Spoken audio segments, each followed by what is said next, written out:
अस्सलाम वालेकुम दोस्तों, क्या हाल है? ठीक ठाक हो? उम्मीद करती हूँ सब खैर खैरियत से होंगे इंशाल्लाह। तो आज आई थी बाहर, तो मैंने कहा यहाँ पे एक शॉर्ट वीडियो बनाऊँ।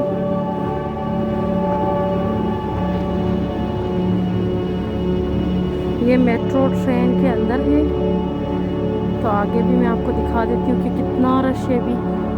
अच्छा, इधर हमने बैठना है तो इधर इतना अभी फ़िलहाल रश नहीं है। अभी थोड़ी देर जाके इधर बहुत ज़्यादा रश होना है और सर्दी भी बहुत बढ़ चुकी है। तो अपना बहुत सारा ख्याल रखिएगा मेरी तरफ से। अल्लाह हाफिज़।